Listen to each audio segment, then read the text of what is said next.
है तो 2015 15 जून 2015 से जारी है वन रैंक वन पेंशन की। तो और बंगला नंबर 5 के सामने अभी भी हमारे सैनिक बैठे हुए हैं। 3000 दिन पूरे होने वाले हैं, तो 1 बजे से 3 बजे तक बैठते हैं। तो आज तक जो पूरी नहीं हुई है, लेकिन सैनिक, भारतीय सैनिक हार नहीं मानते। जब तक न्याय नहीं मिल जाता, सैनिक जंतर मंतर पर डटे रहेंगे। अच्छा मैम, एक और धरना है, आप एक धरने की बात कर रही हैं कि वहाँ पे 1 से 3 तक एक धरना है वो चलता रहता है। एक और धरना है जो कि पिछले 66 से 67 दिनों से चल रहा है, तो क्या आपका जो समर्थन है वो उनके लिए भी है? देखिए, मेरा समर्थन वीर नारियों के साथ है, मेरे वीर जवान भाइयों के साथ है।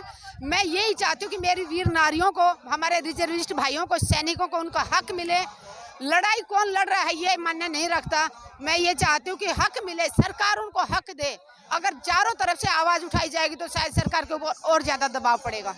आप काफ़ी लंबे समय से जो जनरल सतवीर हैं उनके साथ में आपने काम किया है मैम, जो यहाँ पर जो काफ़ी जो जवान और जेसीओज हैं उनकी नज़र में जो जनरल सतवीर हैं उन्हें एक तरीके से विलन देखा जाता है कि जितनी भी विसंगतियाँ हुई हैं वो जनरल सतवीर की वजह से हुई हैं। आप भी ऐसा मानते हैं? कई बार गलतफहमी हो जाती है, सरकार चालें चलती है।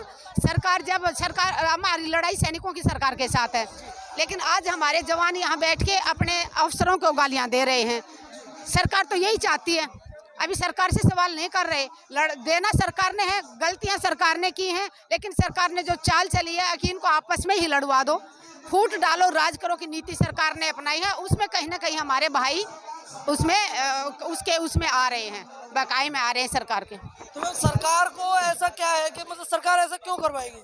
सरकार देना नहीं चाह रही। सरकार ने, अगर हम 1 साल में रिवीजन चाहते थे पेंशन का, सरकार ने 2014 में खुद वादा किया था 15 में कि हम 5 साल में रिवीजन करेंगे। सरकार के मुताबिक भी 1 जुलाई 2019 को रिवीजन होना था पेंशन का, जो आज तक सरकार ने नहीं किया है। तो लड़ाई तो हमारी सरकार से है, सवाल तो हमने सरकार से करना था, लेकिन सरकार ने चाल चल के कि जवानों को, अफसरों को आपस में लड़वा दो, तो सरकार चुपचाप आराम से बैठी है, सरकार से कोई सवाल नहीं कर रहा।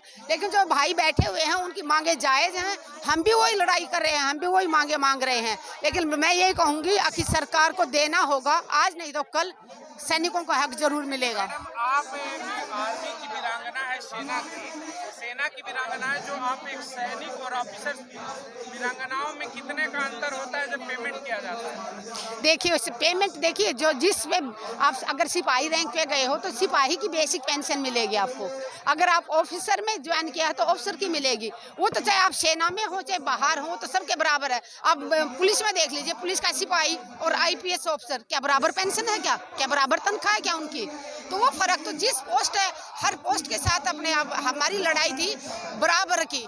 अगर एक सिपाही 17 साल नौकरी करके आता है और सिपाही रैंक से आता है, तो आज की तारीख में जो सिपाही रिटायर होके आता है उसको भी उतनी ही पेंशन मिलनी चाहिए।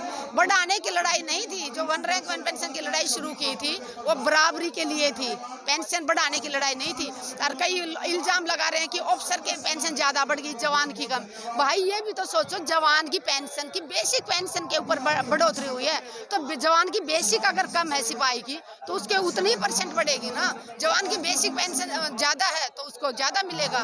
तो इसमें आपस में गलतफहमी ना पाले। इसमें जो एक मोर्चा बैठा है उसका ये कहना है कि जब डिसेबिलिटी की बात आती है, घायल होता है सैनिक, अगर सैनिक घायल होता है, ऑफिसर घायल होता है, दोनों को जो मतलब पेमेंट दिया जाए तो उसमें बहुत बड़ा अंतर है। ये बिल्कुल सही बात है। उनकी डिसेबिलिटी का अलग अलग किया हुआ है, तो वो मैं चाहूँगी कि एक बराबर किया जाए।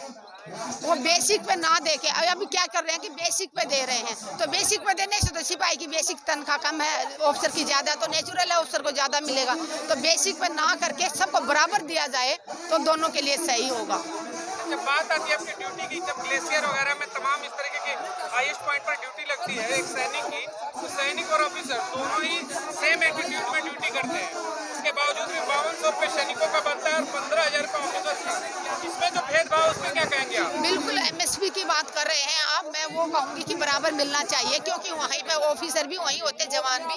और हमारी इंडियन आर्मी की बात बता दूं मैं, हमारे ऑफिसर आगे चलते हैं तब जवान साथ में होते हैं। आपने देखा होगा दूसरे देशों में, कभी भी देख लेना, जब कैजुअलिटी होती है तो जवानों की ज़्यादा होती है, लेकिन हमारा भारत देश ऐसा कि हमारे 19 जवानों के ऊपर एक ऑफिसर की कैजुअलिटी होती है। अच्छा मैम, एक जो वीरांगना है, एक जो वाकया है अब से कुछ चंद महीने पहले राजस्थान में हुआ था, उस राजस्थान में जबकि जो वीरांगनाएं थी जो पुलवामा में शहीद हुए थे जो जवान, उनकी वीरांगनाएं सीएम आवास के बाहर बैठी हुई थी, लेकिन जिस तरीके का उनके साथ में बर्ताव किया जाता है और उन्हें जो सीएम आवास से हटा दिया जाता है, तो आपको क्या लगता है कि इस तरीके की घटनाएं हैं जो वीरांगनाएं हैं उनके साथ में क्यों होती है? देखिए, नहीं होना चाहिए। वीरांगनाओं का सम्मान होना चाहिए, क्योंकि उनके पति ने इस देश के लिए जान दी है। तो देश के लोगों की ड्यूटी बनती है, सरकारों की ड्यूटी बनती है कि उन शहीद परिवारों का सम्मान करें, लेकिन लोग भूल जाते हैं। शहादत देके वीर जवान चले जाते हैं, देश के लिए कुर्बान हो जाते हैं। उनकी परिवार को, उनकी वाइफ को पेंशन लागू कराने के लिए भी सरकारी दफ्तरों का चक्कर काटना पड़ता है 1-1 साल के लिए। अच्छा, अभी एक यहाँ पर जो दूसरा धरना है वो चल रहा है, वो है पहलवानों का एक एफआईआर को लेकर। तो ये जो एफआईआर है वो पहलवानों की क्यों फाइल नहीं हो रही? तानाशाही सरकार है, पुलिस के ऊपर दबाव बना रखा है, इसलिए नहीं हो रही। नहीं तो शिकायत करता अगर थाने में जाएगा, पुलिस वाले किस लिए बैठे हुए हैं? अगर इंटरनेशनल खिलाड़ी अपनी शिकायत दर्ज कराने जा रहे हैं और उनकी शिकायत दर्ज नहीं हो रही, उसके लिए खिलाड़ियों को सुप्रीम कोर्ट का सहारा लेना पड़ रहा है। तो ये देश का दुर्भाग्य है। देश की जनता को जागना होगा और ये खिलाड़ी हमारे 4 दिन से यहाँ बैठे हुए, इनका साथ देना होगा। ये जो 7 बेटियों ने शिकायत दर्ज की है, ये 7 बेटियों की लड़ाई नहीं है, ये पूरे भारत की मातृशक्ति के सम्मान की लड़ाई है। अगर आज इन बेटियों को न्याय नहीं मिला, अपराधी ऐसे ही खुला घूमते रहे, तो वो और ज्यादा अपराध करेंगे। अपराधियों को जल्द से जल्द जांच होनी चाहिए और उसको जेल में डाला जाए।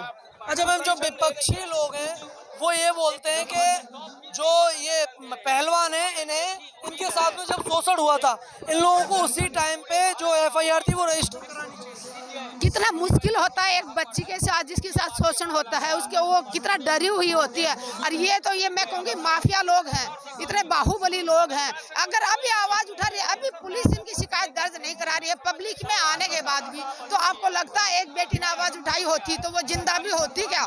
अगर उसने विरोध किया होता, हो सकता है उसको अंदर ही अंदर मार ही दिया गया होता। आज क्या कर लिया सरकार ने? और जो लोग सवाल उठा रहे हैं, मैं उनसे पूछना चाह रही हूँ, आज तो ये बेटियां सामने आ गई हैं, 7 बेटियां, आज इनकी शिकायत दर्ज क्यों नहीं कर रही है पुलिस?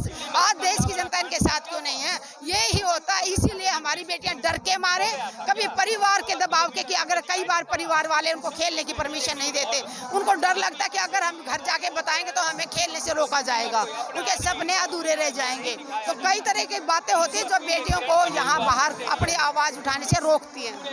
अब क्या चाहती हैं कि क्या एक्शन जो ब्रजभूषण शरण सिंह है उनके ऊपर होना चाहिए? ब्रजभूषण जी पद से इस्तीफा दे देना चाहिए और उससे जांच होनी चाहिए। वो दोषी करार मिलते हैं, दोषी पाए जाते हैं तो कड़ी से कड़ी सजा होनी चाहिए।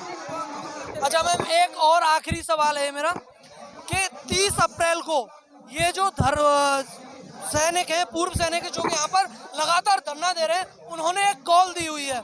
उस कॉल में ये है कि सारे के सारे जो अलग अलग लोकसभा क्षेत्र हैं उनके पूर्व सैनिक इकट्ठा होकर जो लोकसभा क्षेत्र का जो उनके सांसद हैं उन्हें वो ज्ञापन सौंपेंगे।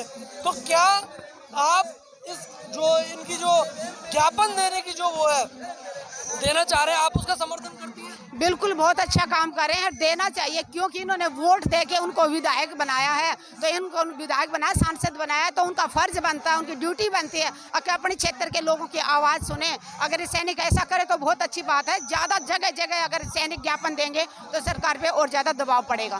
तो क्या जो जनरल सतवीर है वो भी इनका समर्थन कर रहे हैं? जनरल सतवीर हो या दूसरे जनरल हो या मैं हूँ या हमारे जवान हो, सब क्या चाहते हैं? सैनिकों को न्याय मिले। हम सब यही चाहते हैं कि वीरांगनाओं को न्याय मिले, सैनिकों को न्याय मिले, रिजर्विस्ट सैनिकों को न्याय मिले। सबसे ज़्यादा बुरी हालत में हमारे देश के रिजर्विस्ट सैनिक हैं, जिन्होंने देश की 3-3 लड़ाइयाँ लड़ी और आज उनको 9,810 रुपये मिल रही है पेंशन। तो ये देश का दुर्भाग्य है। मैं राष्ट्रपति महोदया से अपील करती हूँ, अब देश के जो रिजर्विस्ट सैनिक हैं उनको कम से कम एक सिपाही रैंक के बराबर पेंशन दी जाए। मैं आपसे विनती करती हूँ मैडम, कम से कम आप तो इसके बारे में थोड़ा सा संज्ञान लें। जनरल सतवीर ने 31 मार्च को एक पत्र लिखा था। उस पत्र में उन्होंने जो जवान और जेसीओ थे उनकी एमएसपी बढ़ाने की बात की थी। ये यहाँ तक तो मैम सही था, लेकिन यहाँ पर बैठे हुए, धरने पर बैठे हुए जो पूर्व सैनिक हैं वो उनका ये कहना है कि आज भी जो जनरल सतवीर हैं उन्होंने बढ़ाने की बात की एमएसपी, लेकिन बराबरी की बात नहीं की।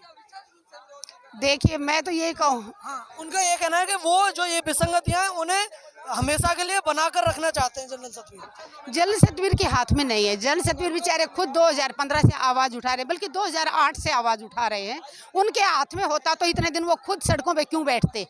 उनके हाथ में नहीं है। या तो हमारे जो सर्विस में है वो, या फिर हमारे रक्षा विषय इसमें रक्षा मंत्रालय में जाइए, वहाँ करेंगे। रिटायर्ड ऑफिसर क्या कर लेगा? सिर्फ आवाज़ ही उठा सकते हैं, सरकार को चिट्ठियाँ लिख सकते हैं। अच्छा मैम, एक जो चीज़ है कि यहाँ पर जो महिलाएं हैं, महिलाओं की जो संख्या है वो काफ़ी कम दिखाई देती है। आप ये देखिए, जो वीर आप नारियां, लोग कब से यहाँ पर बैठेंगे? वीर नारियां हैं, वो अपने बच्चों को पालें, बच्चों को स्कूल भेजे। उनका जीवन साथी तो देश के लिए जान दे के चला गया, तो उसको अपने बच्चों को भी तो पालना है ना। कैसे आके विधवा बहनें यहाँ बैठ सकती हैं? हम सब लोग उनके लिए तो आवाज़ उठा रहे थे, वीर नारियों के लिए आवाज़ उठा रहे थे। वीर नारियों ने जो कुर्बानी दी है उसका हम बराबरा नहीं कर सकते। अगर हम जितना भी त्याग करेंगे, यहाँ बैठ के आवाज़ उठाएंगे, वीर नारियों का कर्ज हम कभी नहीं चुका सकते, क्योंकि उन्होंने अपने सिंदूर को इस देश के ऊपर कुर्बान कर दिया। अच्छा, अभी आपको क्या लगता है कि जो सरकार है, यहाँ पर जो पूर्व सैनिक बैठे हुए हैं, इनकी मांगे कब तक मान लेगी? देखिए, ये सरकार से पूछिए आपकी सरकार कब तक मानेगी। लेकिन सैनिक यहाँ बैठे हैं, सैनिक पीछे नहीं हटेंगे। भारतीय सेनाएं बहुत मजबूत हैं, कभी वो हार नहीं मानती, और जब तक उनको न्याय नहीं मिल जाता जंतर मंतर पर डटे रहेंगे।